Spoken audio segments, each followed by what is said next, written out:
So you know how I made a video about this topic just Friday? I am aware of this fact. But now that I've actually seen Crimes of Grindelwald, I am seething with more rage than I have ever seethed with rage about anything that actually mattered in my entire life. I was gonna do a sponsored video about liquid democracy and its technological challenges, its social ramifications. But I decided, fuck a topic that's actually interesting and fuck paying rent. I want to talk about this instead. I'll do the video on Wednesday though. So let's get into the crimes of J.K. Rowling. Obviously, massive spoilers for the film. I will spoil all of it. The entire film will be spoiled here, so don't watch this video if you haven't seen the film yet. Or do watch this video if you're one of those people who likes to go to the cinema after they've already read the reviews from critics of a film, and then pretend like the things that don't make sense in the film that are happening live, that's their own opinion that they came up with extemporaneously. So first, already in the intro, I see the mark of the beast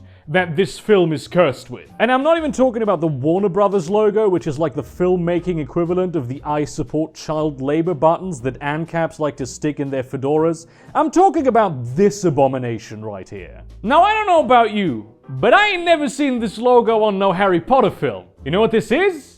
This is a cattle brand, is what this is. This is the symbol that they have decided that now this franchise is ripe for the slaughter. They will make spin-offs and reboots and sequels to the Harry Potter universe for years, if not decades. Warner Brothers will not cease to chop pieces off this beautiful cow until eventually there's so little left that they will split the atom and nuke the entire franchise. There will be Wizarding World films until the rotting carcass of your childhood has been fucked so dry that it crumbles to dust and gets blown away in the wind. In a few years' time, it will be a mercy to see Harry Potter finally bite the dust. And I'm not saying this because I just believe that all spin-offs and sequels and infinite content for any franchise is just in principle a bad thing. There's probably like 1 million pieces of original fiction that was written in the Harry Potter universe. And like probably hundreds of those are so good that they could be standalone novels or films. However, those were written by angsty teenagers and also adult women who want to relive a part of their childhood as they rapidly approach middle age. Meaning that the people who write these stories actually give a shit. You know who doesn't give a shit? Warner Brothers, and quite clearly also J.K. Rowling, because everything she has produced since the release of the 7th book is just an insult to the franchise that she has created. You could have infinite fucking spin-offs and sequels. Some of them would be weaker than others, but they could be consistently pretty good. But that never happens, because the moment things are all about the money and not at all about the heart anymore, they will just degrade and turn to shit. But let's get into the film proper, shall we? So Grindelwald is sitting in a dark room, in a chair, and there's nothing there. And a fly comes in and just slowly hovers into the vicinity of the guy. And then BAM! It's zapped dead by an invisible force field that suddenly appears around Grindelwald. That is some amazing show don't tell. Even if I had no context, and nobody has talked yet at all in the film, I know this is the bad guy, and he is very dangerous. And you know, I wish they had continued not talking. But the thing is, the second that the US Wizard president said, oh yeah, we cut out his tongue, I said, no you didn't. No you didn't do that, because you didn't have to do that in order to make him shut up with spells. Clearly the guy who was sitting there is not the real Grindelwald. And you know what? He wasn't. Rudolf Spielmann, German prison warden and most pointless character in the film, shows up and they escort him through the prison, floating face down. All the prisoners fucking screaming about how they pledged their allegiance to him. Seconds earlier, the president said that he could be extremely convincing if he did have his tongue. And though we know almost nothing about his ideology other than wizard good, muggle bad, this near prison riot really does give the impression like he's a charismatic guy that can talk people into stuff. Then they take him to a flying carriage, And this is the point where the film gets shit. So first of all, I'd like to point out that this is a scary looking motherfucker. This is a religious icon, a man to be frightened of, a Rasputin, really. Unfortunately, Grindelwald only looks like this for the first few scenes of the movie, because the first chance they get in the wardrobe department, they will turn him into a 14-year-old boy that just discovered hair gel and is way into Dragon Ball Z. This is a villain. This is a man having a midlife crisis who just discovered steampunk costume fairs. Anyway, one of the American auras, that's wizard cops for all of you not deep into Harry Potter lingo, jumps on the carriage and lo and behold, he was actually Grindelwald all along. Wow, what a twist. Never seen that before from the guy who literally uses polyjuice for all of his cons. And everyone constantly keeps falling for it. Turns out the Grindelwald in the carriage was actually the aura that Grindelwald was disguised as, which is excellent foreshadowing in terms of just how confusing the plot of this film is. Grindelwald just casually, without even looking, burns up the wands of like 3 dudes who are probably auras, except he doesn't, because Spielmann's wand, for some reason, is still there like seconds later, even though it was destroyed. Grindelwald then takes control of the carriage, kills like a little creature that they had with them for no reason, and then drops Spielmann out with the wand instead of just killing him. Because, you know, he's the evil bad guy who kills animals. Now, I could give the film credit here for clearly demonstrating that Grindelwald is not like Voldemort. Voldemort would have just let the guy on the carriage that was loyal to him take his place, and then fuck off himself and disappear.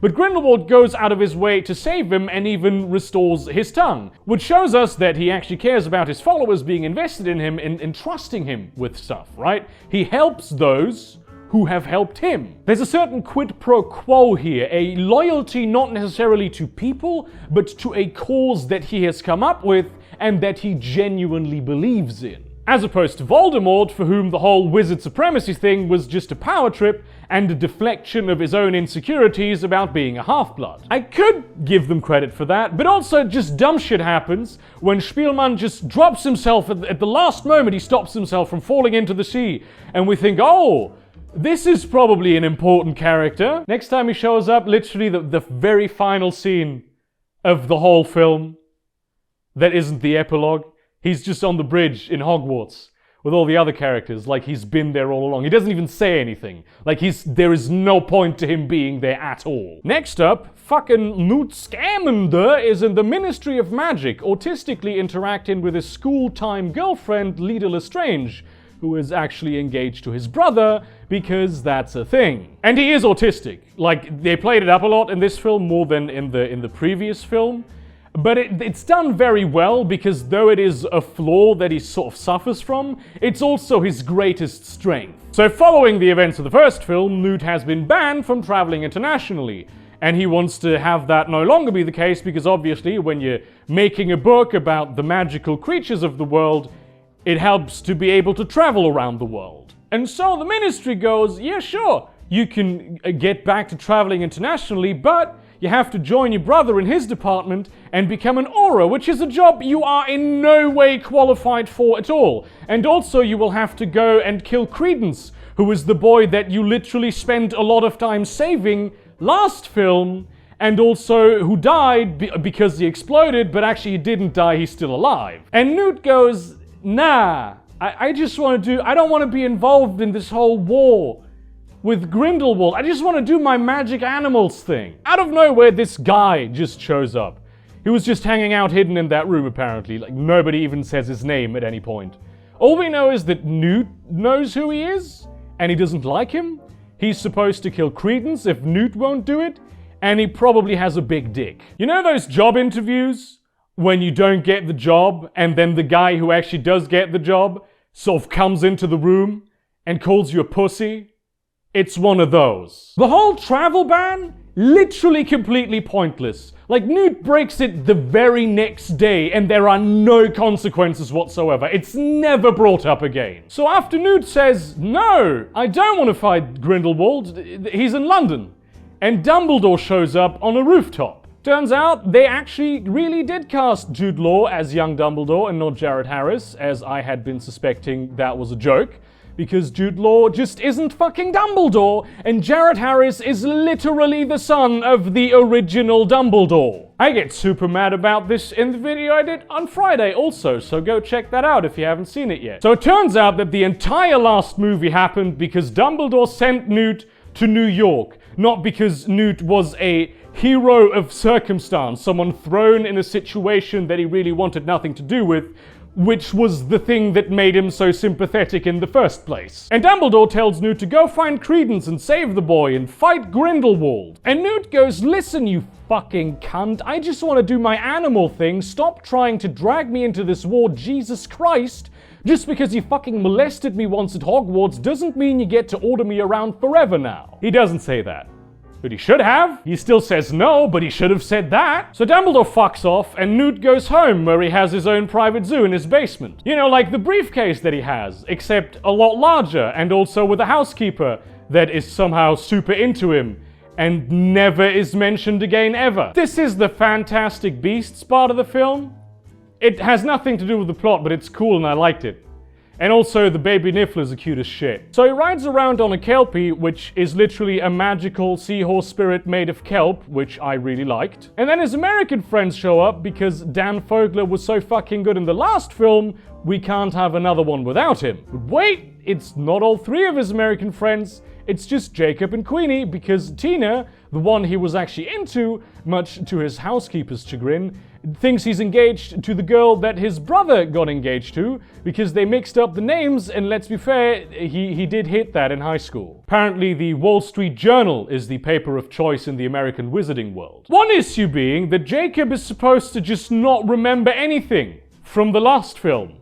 But he does, because for some reason it only erased bad memories? I don't even think that this is like a retcon. It's clearly bullshit, but it's not a retcon, because here's the thing. It turns out that Queenie, the woman he's in love with, has a love spell put on him, even though they were also in love before. And this is how you turn the most empathetic and caring character in Fantastic Beasts into a manipulative bitch. For no reason. Newt discovers this immediately and undoes the spell, and then Queenie just goes running off, even though it is clear that Jacob is still super in love with her, even without the spell, because of course he is. Turns out she runs away and put the love spell on him because she wants to get married to him and have kids. And because in America it's not even legal to be friends with a muggle, it's problematic because she would go to prison if that happened, and he doesn't want that to happen. And I get it. Like, it's the whole character motivation for her, the whole film. It's, you know, you can see it in Queenie. It's still a very stupid character motivation, but you're literally in fucking Britain where people, magical and non-magical people, get married all the time. You could just move here, you both clearly like London, and then problem solved. You can have kids, the family, fucking everything. But no, the film just insists on shitting the bed with this. Jacob thinks that this behavior is crazy. Because it is. And because she's a mind reader, he doesn't even say it, but oh, you just called me crazy, and now she's suddenly in a position to be offended and fucks off to Paris to go see her sister. Literally, who knows how many months you had this guy under like a love mind control spell against his will. There is no high horse for you to come down from. So when Newt discovers that the girl he's into is in Paris, he immediately goes there. He even takes the baby Nifflers, which never show up again. In Paris, Tina is at a freak show in the city's magical quarter, which is amazingly done and full of magic and wonder, looking for Credence. Credence is in that freak show, clearly super into this girl, Nagini. But wait, hold up! Something that you might say at this point, isn't Nagini Voldemort's snake that Neville kills in the final book? Yes, that is exactly the person who she is. Apparently, Nagini is not just a snake with a piece of soul in it,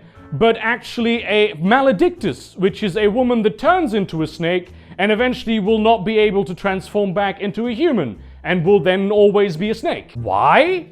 Who the fuck knows? There is literally no point at all to her being in the film. She does nothing. All she does is sort of hang out with Credence and tell him he's a good person. And ooh, he's not a bad person. and there's no chemistry between them, even like at all. And even if there was, the film never explores it. She could have been replaced with a time-traveling Don Draper, or a sentient champagne bottle, or a golem made out of fidget spinners. It wouldn't have mattered. In fact, she could have just not been in the film at all, and it wouldn't have made a lick of fucking difference. Nagini was never even a character in the books in the first place. There is no reason to make her into a character now. She was just a snake.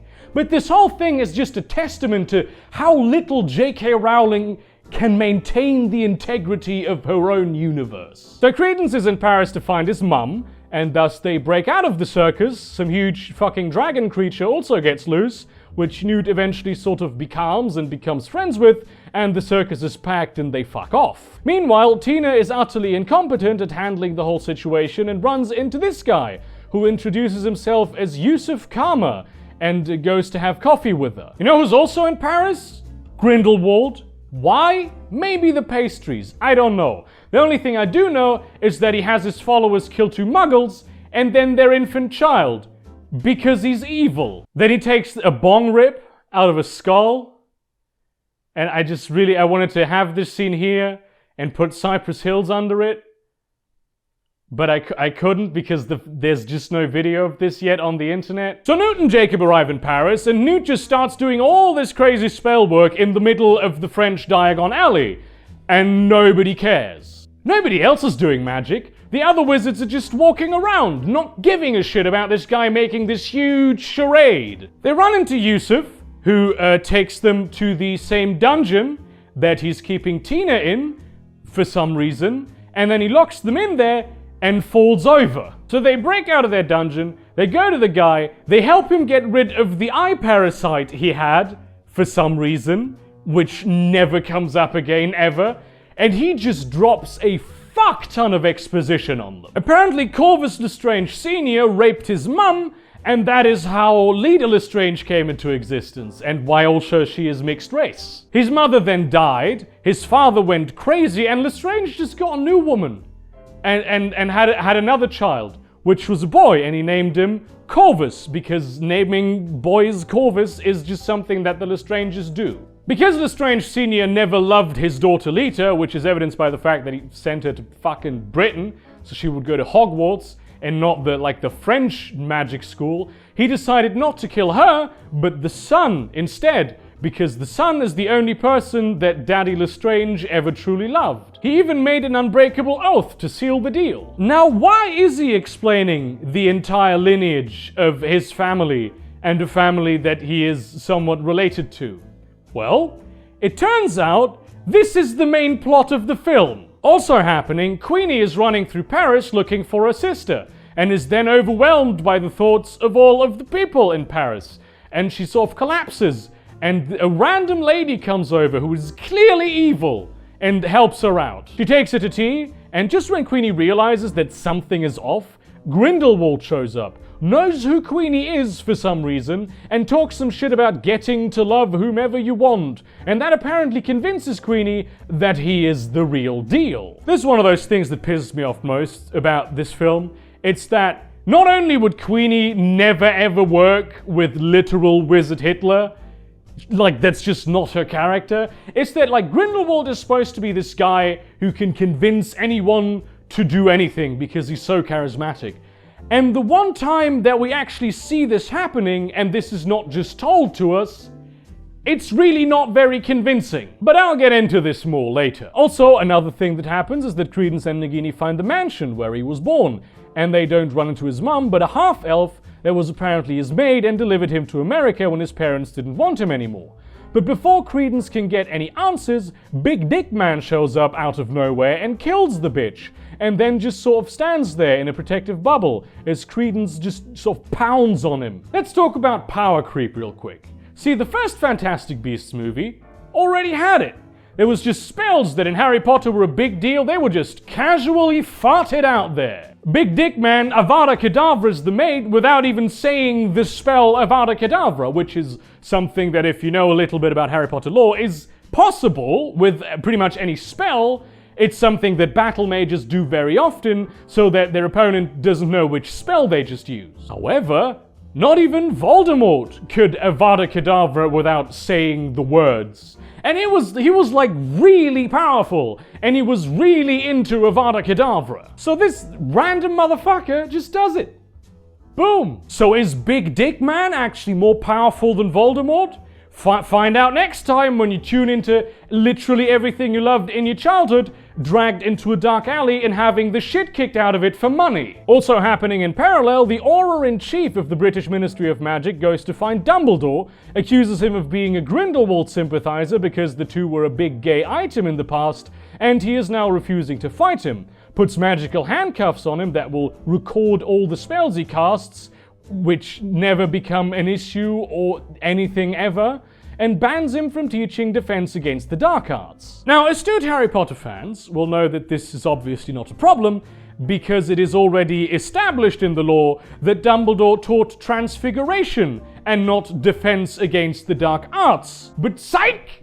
Turns out it was actually defense against the dark arts all along, because fuck the source material, right? Also present, a young Minerva McGonagall, who was apparently a teacher at Hogwarts 8 years before she was born. Talk about an early bloomer. Also, all of Paris gets covered in these black blankets that sort of travel over the houses, and nobody cares. And apparently that's Grindelwald calling out to his followers. I don't even have a picture of this, but it looks exactly as stupid as I'm describing it. If you're completely confused as to all of these things that are happening, welcome to this film. The plot is impossibly convoluted, makes no sense, and is explained in 90% through exposition. So to find out who Credence's parents are, because probably he is Corvus Lestrange Jr., Newt and Tina break into the French Ministry of Magic, where Newt's brother and his fiancée also are, and where the security is complete shit. Seriously, they just drink a fucking polyjuice potion, which immediately ceases to take effect, and an alarm goes off about Newt not being supposed to be there. They have a fight with Theseus Scamander, and then they still get into the high security archives by simply saying that they are people, which they obviously are not. And then there's a whole fucking, oh, I'm not actually engaged to her, that's not, the Wall Street Journal didn't report that right, and some re-flirtatious flirtations of the flirtaronis, and you think, could you not do this now? There's a few things that are a little more pressing that are going on right now. But then Leta Lestrange shows up, and it turns out she wants to get the exact same box that the other two want to get, Tina and Newt. And so she summons it, and also discovers Tina and Newt in the process, and oh, it turns out the box is missing, and there's a note that says that it's been moved to the Lestrange family tomb. So then that's where they all go, and for some reason Yusuf is there, and also Credence and Nagini are there, and there's this whole other bunch of exposition dropped on you about how Leda killed fucking Corvus while on a boat to America by swapping him out with another child, and that child was Credence. So she has no fucking idea who Credence is, because his mother droned when the boat sank, because apparently it was the fucking Titanic. Yeah, that's just a plot point that happens. It was foreshadowed, so no biggie. She has in this box the family tree that her father had, which is a very bad family tree because it only records the men. That is not what a family tree is supposed to do. It is useless as a family tree. And then, boom! A hole opens in the wall, and Jacob is there for some reason, even though he wasn't just a minute earlier. And there's a stairway that goes down. It's like the main family crypt. And for some reason, it's shaped like an atrium. Lo and behold, the entire crypt is filled with Grindelwald and his followers, and it's actually a campaign rally for the guy, and the whole entire plot about Credence's true roots, which was literally all of the movie thus far, was just a play to get him to Grindelwald's campaign rally. You can't make this shit up. I mean, obviously you can, because J.K. Rowling did make this shit up. How are you the most wealthy author in the world? And, Queenie is also there, and Jacob goes down there when she has him there, and then everyone sort of just hangs out. so that Grindelwald can start having his big speech. Something something, wizards should rule the world because we're better than the muggles. Something something, you're all being oppressed by the government.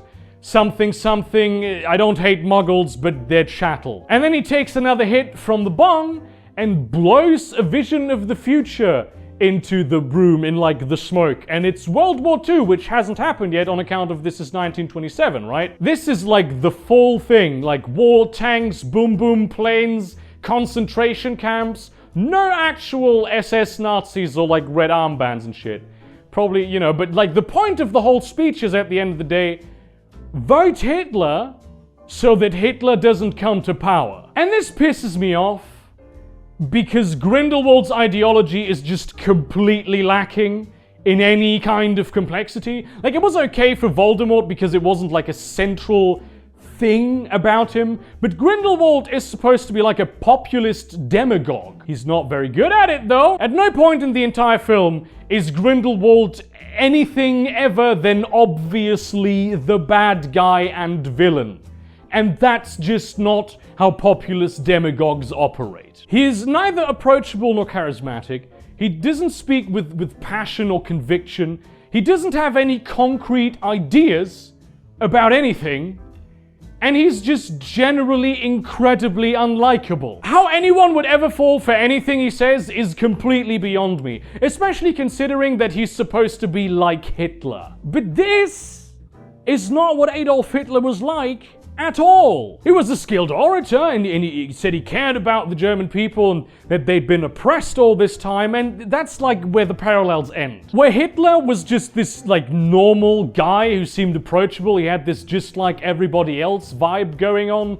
Grindelwald is clearly a megalomaniac. There's this mythos about like the Nazis were just these obviously evil people. They came up with like the stormtrooper uniforms. They just started a parade one day and everyone was like, yay, fucking the Nazis, woo! But that's not what happened. That's not how this works. The Nazis were very good at creating sort of structures that people could hold on to. They were good at portraying themselves as both victims and saviors. They were really effective at making themselves seem like they were a trustworthy organization. I love Johnny Depp, but he's just not good at playing Wizard Hitler. You know who would have been good at playing Wizard Hitler? Jude fucking Law. He could have kept his outfit even, just your friendly neighborhood guy who was trying to help out his fellow wizards and witches. A man who doesn't look the slightest bit evil, because a man who looks evil doesn't become a political messiah. And frankly, every time that Grindelwald even opens his mouth, he stops being effective as a villain, even. Colin Farrell is more convincing as Grindelwald than Johnny Depp. Johnny Depp, while actually being the aura loyal to Grindelwald, is more convincing as Grindelwald than Johnny Depp playing the real Grindelwald. Then the auras show up, led by Theseus Scamander, because, you know, apparently the French auras will be led by a British guy.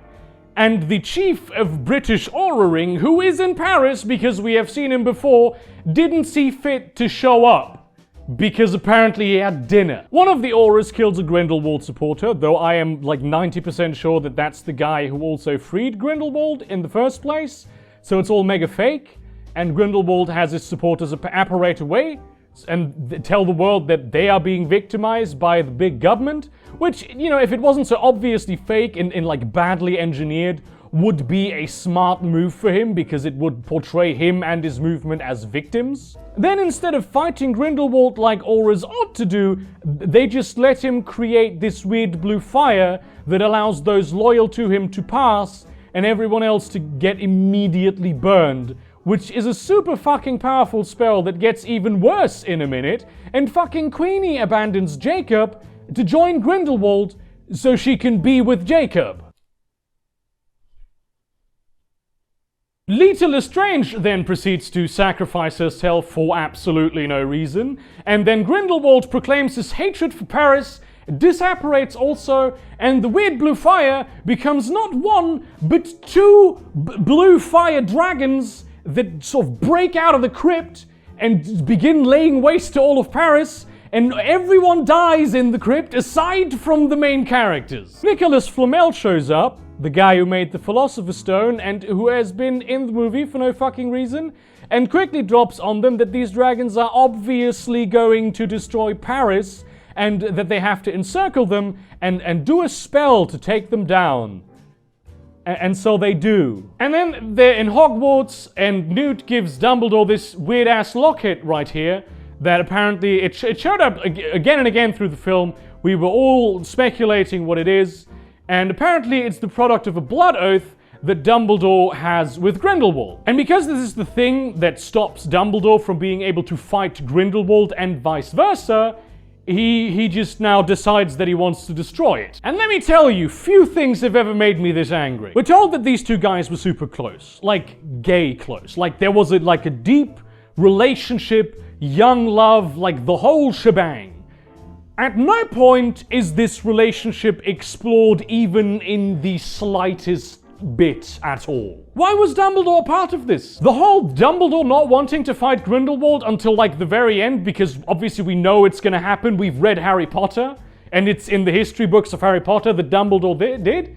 It was always because he loved Grindelwald so much, because of this old love that had been separated, even though they were so fundamentally different. And now to have the only reason be because Dumbledore did like a stupid thing and did this blood oath, and now he's magically bound not to attack Grindelwald, even though he really, really wants to, is just bullshit. But wait, there's more. Remember the Credence kid, which this whole thing was about because according to Grindelwald, he's the only person who can kill Dumbledore? Well, Grindelwald tells him that he is actually Aurelius Dumbledore, the brother of Albus Dumbledore, who has never ever been mentioned in the Harry Potter lore ever, even though finding out everything about Dumbledore's family was a major plot point in the 7th book. And then he produces a phoenix to prove it, because there was some sort of old prophecy about the Dumbledores and phoenixes. Fantastic Beasts 2: The Crimes of Grindelwald is just not a good film. Though it does have its moments, it just is not good. The list of problems is nigh endless. First of all, why Paris?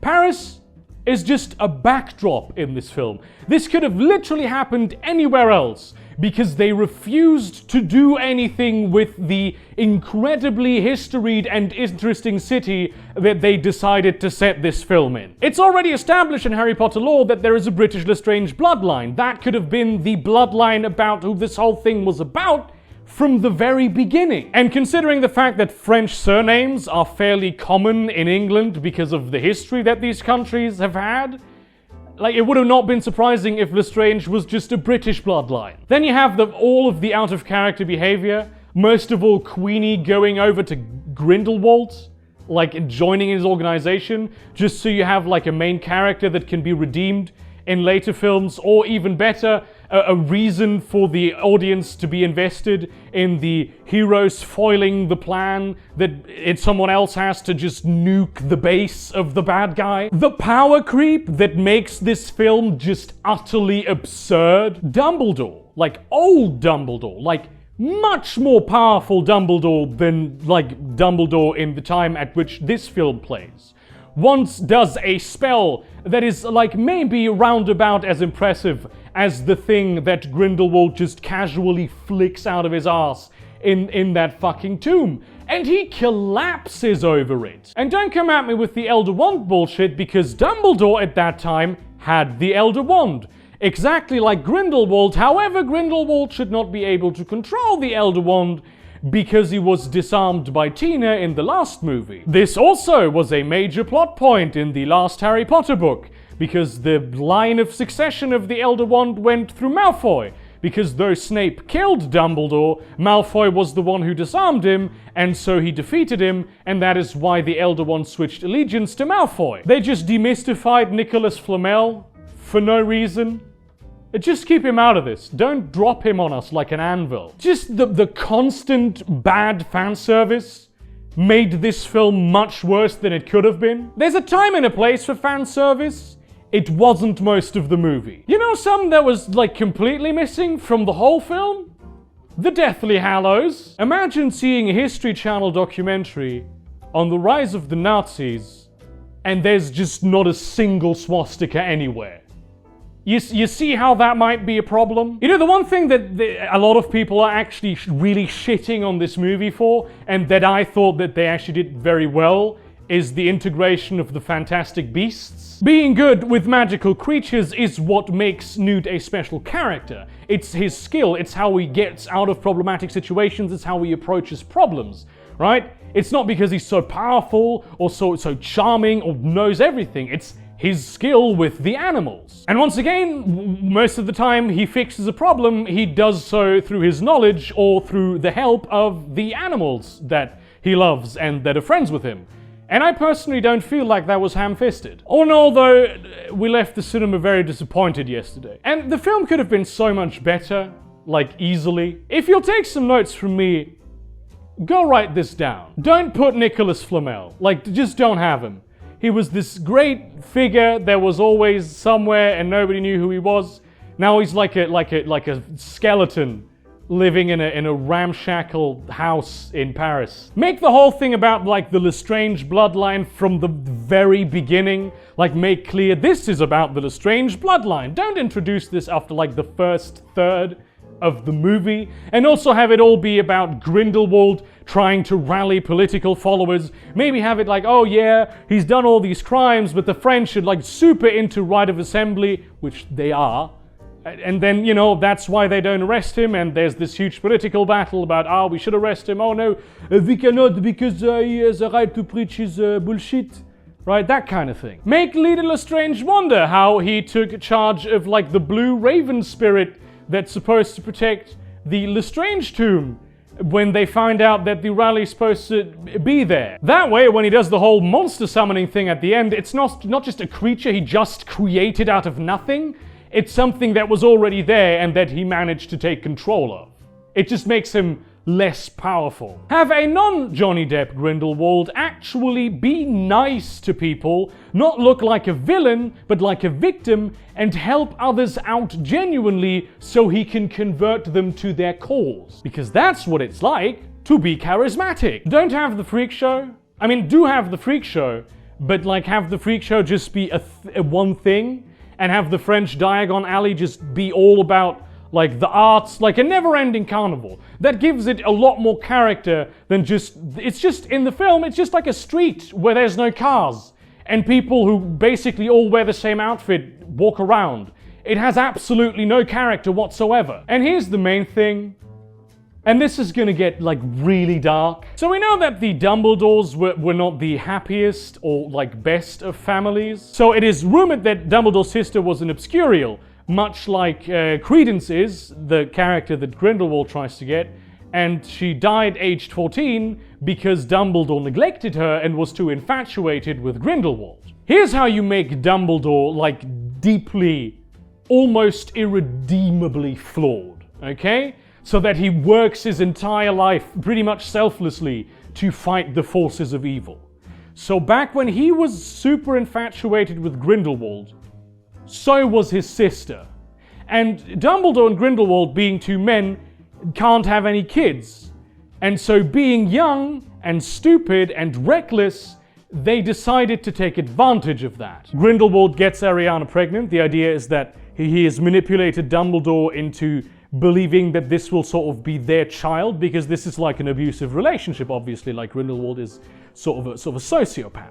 Ariana dies in childbirth. Maybe Grindelwald made this happen, but Dumbledore didn't want it to happen. However, Aberforth, who is Dumbledore's brother, he finds out about this, sends the child to America, and tells Albus that he has to stop seeing Grindelwald immediately, lest he make this heinous crime known to everyone. And this is, for one, why Aberforth and Dumbledore don't talk, but also why Dumbledore and Grindelwald are not able to see each other anymore. And I can see why you wouldn't want this to be a thing, because after all, Harry Potter is a children's book, and this is ultra fucking dark. But it's also a series about growing up. It grows up. The themes get a lot darker.